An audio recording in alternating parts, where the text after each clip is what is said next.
ቁመን በሴት እንመረጥ። ፈራህ እንዴ? ማ እኔ ገዛኝ ነው ፈር ለነገሩ አንተ ውርደት ጋቢህ ነው ተከናንበው ነው የምትዞር። እንግዲህ ነገር ያለው ስርዓት ብትይዝ ይሻላል። ምን ልትሆን ራስህ ስነ ስርዓት ያዝ።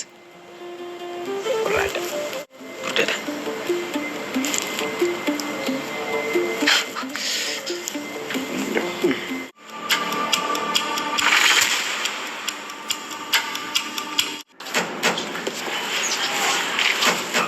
ቃዲስ እንዴት ነህ?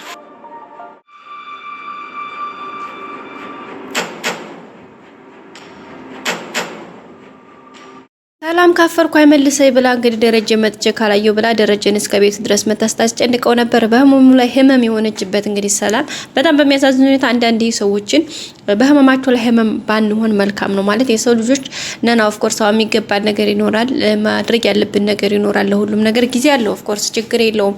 ሰላም ሙሉ በሙሉ እሷ ጥፋተኛ ነች እያልን አይደለም። ምንም ጥፋት የለባትም ወድ ማለት ከታች ከመነሻው ከወረድን እንደ አንድ ሴት ልጅ እንደ አንድ እድሜዋን ጊዜዋን እንደፈጀች ሴት ልጅ የሚገባት ነገር ነው። በዛ ላይ ደግሞ መጠየቅ ያለባትን ነገር ለሁሉም ነገር ጊዜና ወቅት አለው።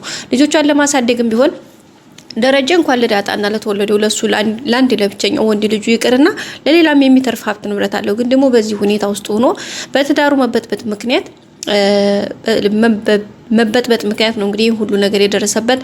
ጠጣ፣ ሰከረ፣ መኪና ገጨው። ከዛ በኋላ ሕክምና ሄደ። እንግዲህ በደረሰበት የመኪና ጉዳት አሁን ላይ እንግዲህ በቃ አንደበቱ ለመናገር እስከ መቸገር ድረስ ነው። ስለዚህ ይሄን ነገር ለማድረግ ደግሞ ወደ ራስ መመለስ አለበት፣ ከጭንቀት መውጣት አለበት። ስለዚህ ወይዘሮ ማርታ ደግሞ ይሄን ነገር በፍጹም አእምሮዋን ምንም ልታሳምነው አልቻለችም።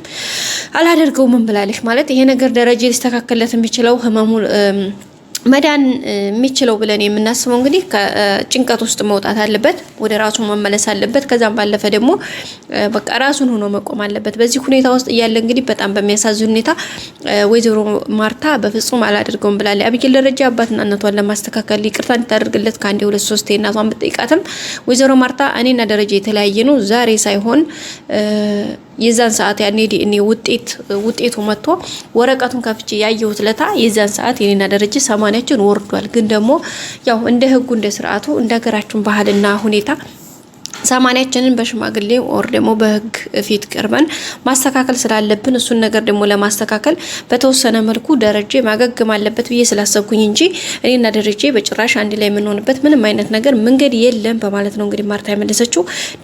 አብይልም በዚህ ሁኔታ ውስጥ እንግዲህ በጣም ነው የተናደደችው። አንቺም ቀለበት ልታስር ነው አይደለ? ስለዚህ ቀለበትሽና እሰሪ። ግን አንድ ነገር ልነግርሽ የምችለው ሰውን ውደጁ ወይም ደግሞ ወደፊትሽ ባለ ትዳር የምትይውን ሰው ውደጁ እንጂ አተመኙ ፈጽመሽ በማለት ከኔ ተማሪ በማለት ነው የነገረቻት። እና እማዬ ይሄን ይገልሽኝ ያለሽው አንቺና አባዬ የተለያያችሁ ማለት ነው እንዴ ስትላት፣ አይ እሱን እንግዲህ ቀስ ብለን እንትን ያልን ነው የምንገኘው። ኤኒዌይስ ያለውን ነገር በዚህ መልኩ ነው በቃ ማድረግ ያለብሽን ነገር በዛ አድርጊ ብላታለች ማለት ነው። ማርታም እንግዲህ ይሄን ስትላት አብይል አይ እማዬ በፍጹም ይሄ ነገር እያልሻለሽው ነገር ፈጽሞ የማይሆን ነገር ነው። ስለዚህ ይሄን ነገር ለማድረግ ይሄን ነገር ማድረግ አለብኝ ብለሽ የምታስቢ ከሆነ እመኝኝ አንቺም አባዬም ክብራችሁን ይዛችሁ ከኛ ከልጆቻችሁ ከተዳራችሁ ከቤታችሁ ከዚህ ከመሰለ ህይወታችሁ ክብራችሁ የሚበልጥባችሁ ከሆነ እመኝኝ አንቺን ብቻሽን አባዬን ብቻችሁን ትቀራላችሁ። እኔ አንቺንም እማዬ እሱንም አባዬ ብዬ አልጠራችሁም። ውሃን ነው አይደለ? አንዲት እህቴ ውሃ ነች አይደለ? ውሃን ደግሞ እኔ ይዣት እጠፋለሁ በማለት ነው እንግዲህ ነገርሻት። ይሄን ስትላት እንግዲህ ማርታ በጣም ነው የደነገጠችው። እንዴ ማለት ምን ማለት ነው እሱ ደግሞ ብላ ነው እንግዲህ ታያለችው። ስለዚህ አብይል በዚህ ሁኔታ ውስጥ እያለች ደግሞ እንግዲህ ከቃዲስ ጋር እንደሚታወቀው ቀለበት መርጠዋል። በቅርቡ ቀለበት ለማሰር እንግዲህ በምን አይነት ሁኔታ እንዴት ይሄ ነገር እንትን እንዳላት ባታውቅም በሚያሳዝንና በሚገርም ሁኔታ እንዳያችሁት በጣም ከባድ ነገር ነበረ። ቃዲስ ዳጣ እንደነቃችበት ስላወቀ እንግዲህ ለአብይል ነግሯታል። አብይልም እንግዲህ ዳጣ ይሄን ነገር ለምን እንዳደረገች በጣም ግራ ተጋብታለች። በጣም ተዋዛግባለች። እንደሚታወቀው ዳጣን ናታን የተወችላት አንደኛ እህትማማች መሆናቸውን ስታውቅ፣ ሁለተኛ ደግሞ እሷ ከወደደችው እሱን ከወደዳት በቃ ለምን እኔ ከመካከላቸው በወጣስ ብላ ስላሰበች እንጂ ናታንን መታው ፈልግ አይደለም።